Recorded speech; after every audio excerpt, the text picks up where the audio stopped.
ചൂരൽമലയിൽ മാത്രമല്ല മുണ്ടക്കയിലും അതുപോലെ തന്നെ പുഞ്ചിരിമട്ടത്തുമെല്ലാം പരിശോധനയും തിരച്ചിലും ശക്തമായി തന്നെ നടക്കുന്നു. ചൂരൽമലയിൽ നേരത്തെ നാം ദൃശ്യങ്ങളിൽ കണ്ടതാണ് ഐബോർഡ് പരിശോധന പുരോഗമിക്കുന്നത്. ഇപ്പോൾ KR ഗോപീഷൻ ചേരുന്നുണ്ട്. KR ഗോപീഷിനൊപ്പം ഇന്ദ്രബാലനുമുണ്ട്. ഗോപി, ഈ ഐബോർഡ് പരിശോധനയെ പറ്റി ഇന്ദ്രബാലൻ പറയുന്നത് എന്തൊക്കെ കാര്യങ്ങളാണ്?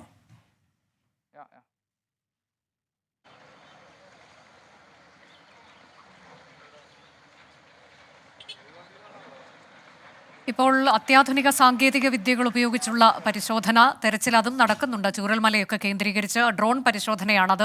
മണ്ണിനടിയിൽ ജീവസാന്നിധ്യം ഉണ്ടെങ്കിൽ അത് കണ്ടെത്തുക എന്നുള്ളതാണ് ഐബോർഡ് പരിശോധന. അത് നമ്മൾ നേരത്തെ ഷിരൂരിൽ കേട്ടതാണ്.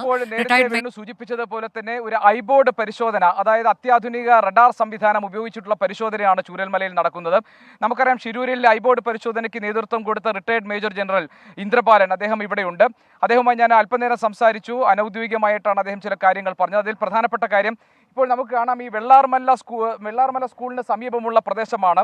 വേണു, അനുജ, ഈ പ്രദേശമാണ് സമ്പൂർണ്ണമായും ഈ ഉരുൾപൊട്ടലിൽ ഒലിച്ചു മാറിപ്പോയ പ്രദേശം. ഇതിൻ്റെ ടെറൈൻ തന്നെ, ഇതിൻ്റെ ഭൂപ്രകൃതി തന്നെ അപ്പാടെ താറുമാറായിരിക്കുന്നു.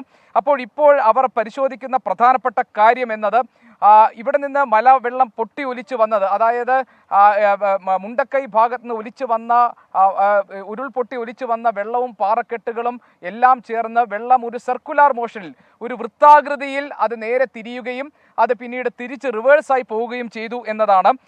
ശ്രീ ഇന്ദ്രബാലനുമായി സംസാരിച്ചപ്പോൾ, അദ്ദേഹത്തിൻ്റെ സഹപ്രവർത്തകരും എന്നോട് സംസാരിച്ചപ്പോൾ പറഞ്ഞത്, ഇതിലെ ഈ പ്രദേശത്തു കൂടി വെള്ളം വരികയും ആ വെള്ളം ഒരു ഭാഗത്തു കൂടെ പോയി ഒരു സർക്കുലാർ മോഷനിൽ, ഒരു വൃത്താകൃതിയിലേക്ക് ആ വെള്ളം തിരികെ കറങ്ങി വരികയും പിന്നീട് അത് അടിച്ചു കയറി മറുഭാഗത്തേക്ക് പോയി എന്നതാണ്.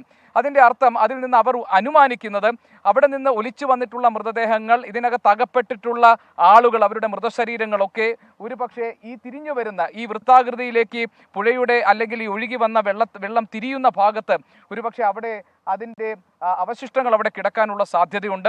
ശരീരഭാഗങ്ങളോ മൃതശരീരങ്ങളോ തന്നെ അവിടെ നിന്ന് കണ്ടെത്താനുള്ള ഒരു സാധ്യതയുണ്ട് എന്ന ഒരു അനുമാനത്തിൻ്റെ പുറത്താണ് ഇപ്പോൾ ആ മേഖലയിലേക്ക് കൂടി കുറച്ചുകൂടി ശക്തമായി തെരച്ചിൽ കേന്ദ്രീകരിക്കാനുള്ള തീരുമാനമുണ്ടായിരിക്കുന്നത്.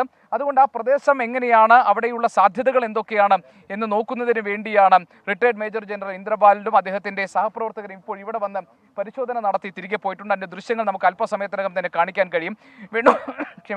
വേണു, ഇതിനകത്തൊരു പ്രധാനപ്പെട്ട കാര്യം, ഈ ഐബോർഡ് എന്നത് യഥാർത്ഥത്തിൽ സൈന്യം ഈ മൈനുകൾ, മണ്ണിനടിയിൽ കുഴിച്ചിട്ടുള്ള മൈനുകൾ, IED പോലെയുള്ള കാര്യങ്ങൾ കണ്ടെത്തുന്നതിന് വേണ്ടി ഉപയോഗിക്കുന്ന ഒരു റഡാർ സംവിധാനമാണ്. യഥാർത്ഥത്തിൽ ഒരു ദുരന്ത മേഖലയിൽ മൃതശരീരങ്ങൾക്ക് വേണ്ടി തിരച്ചിൽ നടത്താൻ ഇതൊരു പരീക്ഷണാടിസ്ഥാനത്തിലാണ് ഇത് ഉപയോഗിക്കുന്നത് എന്ന് വേണം കരുതാൻ. കാരണം അങ്ങനെയാണ് ഞാൻ മനസ്സിലാക്കുന്നത്. ഞാൻ അവരുമായി സംസാരിച്ചിരുന്നു. ഷിരൂരിൽ ഐബോർഡ്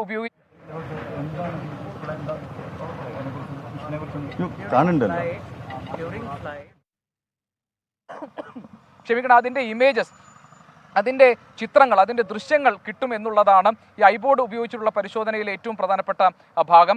അതുകൊണ്ട്, അതായത് ഒരു ദുരന്ത മേഖലയിൽ ആദ്യമായിട്ടാണ് ഐബോർഡ് ഉപയോഗിച്ചിട്ടുള്ള ഒരു പരിശോധന നടത്തുന്നത്. അതുകൊണ്ട് തന്നെ ഇതൊരു എക്സ്പെരിമെൻ്റൽ ആയിട്ടുള്ള ഒരു എൻക്വയറിയാണ് ഈ നടക്കുന്നത്. ഇതൊരു പരീക്ഷണാടിസ്ഥാനത്തിൽ നടത്തുന്ന ഒരു പരിശോധനയാണ് എന്ന് നമുക്ക് പറയേണ്ടി വരും.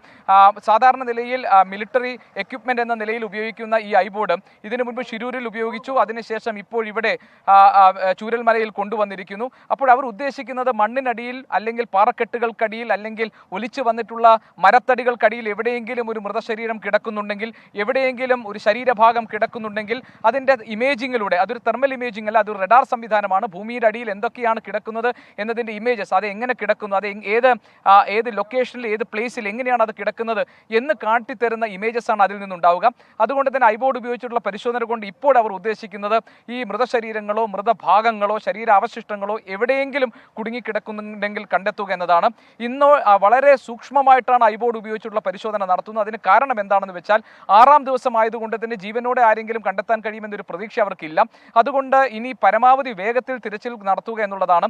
206 പേരെ കുറിച്ചുള്ള വിവരങ്ങൾ കണ്ടെത്താനുണ്ട് എന്നതാണ് ഔദ്യോഗികമായി കിട്ടിയിട്ടുള്ള കണക്ക്. ഇതിൽ ആരെങ്കിലുമൊക്കെ കണ്ടെത്താനോ അവരെക്കുറിച്ചുള്ള എന്തെങ്കിലും വിവരങ്ങൾ നൽകാൻ കഴിയുമോ എന്നതിനുള്ള ഒരു തീവ്രമായ ശ്രമമാണ് ഇന്നത്തെ തിരച്ചിലിലൂടെ നടത്തുന്നത് എന്ന് പറയാം. വേണു, അനുജ, അതിൻ്റെ ഭാഗമായിട്ടാണ് ഐബോർഡ് ഉപയോഗിച്ചിട്ടുള്ള പരിശോധന. ഇതിനകത്ത് ഒരു കാര്യം, ഈ പരിശോധന സമ്പൂർണ്ണമായ ഒരു വിജയമാണ് അല്ലെങ്കിൽ വിജയമായിരിക്കും എന്ന് നമുക്ക് പറയാൻ കഴിയില്ല എന്നതാണ്. ഒരുപക്ഷെ ഈ പരിശോധനയ്ക്ക് നേതൃത്വം കൊടുക്കുന്ന ഇന്ദ്രപാലിനെ പോലുള്ളവർ പോലും ഒരുപക്ഷെ അവരത് സമ്മതിക്കും. കാരണം ഇത് നിലവിലെ സാഹചര്യത്തിൽ ഇത്തരം ദുരന്ത മേഖലയിൽ മൃതശരീരങ്ങൾ കണ്ടെത്താൻ വേണ്ടി ഉപയോഗിച്ചതായിട്ടുള്ള ഒരു മുൻ അനുഭവം അവർക്കില്ല. അതുകൊണ്ട് ഇതൊരു സാധ്യതയാണ്. ഈ സാധ്യത വെച്ചുകൊണ്ട് എന്തെങ്കിലും ഒരു സൂചന അവർക്ക് കിട്ടുകയാണെങ്കിൽ അത് പുറത്തെടുക്കാൻ കഴിയുമോ എന്നതാണ് അവർ പരിശോധിക്കുന്നത്. അതുകൊണ്ട് തന്നെ ഈ സാധ്യതയിൽ നിന്നുകൊണ്ട് സൂചനകൾ എന്തെങ്കിലും കിട്ടിക്കഴിഞ്ഞാൽ അവിടെ കേന്ദ്രീകരിച്ചിട്ടുള്ള തിരച്ചിൽ കുറെ കൂടി ഊർജിതമാക്കാം, ശക്തമാക്കാം എന്നാണ് മനസ്സിലാക്കുന്നത്. അതുകൊണ്ടാണ് ഈ തിരച്ചിലിനെ ഏറ്റവും ഈ ഒരു തിരച്ചിൽ കൊണ്ട് മാത്രം പൂർണ്ണമായ ഒരു വിവരം കിട്ടും എന്ന് പറയാൻ അവരും തയ്യാറല്ല. കാരണം ഇത് പരീക്ഷണാടിസ്ഥാനത്തിൽ നടത്തുന്ന ഒരു തിരച്ചിൽ മേഖലയിൽ ഐബോർഡ് പരിശോധന, അത്യാധുനിക സാങ്കേതിക വിദ്യ ഉപയോഗിച്ചുള്ള പരിശോധന കൂടി നടക്കുന്നുണ്ട്. ചൂരൽമല എന്നുള്ള വിവരങ്ങളാണ് KR ഗോപികൃഷ്ണൻ നൽകിയത്.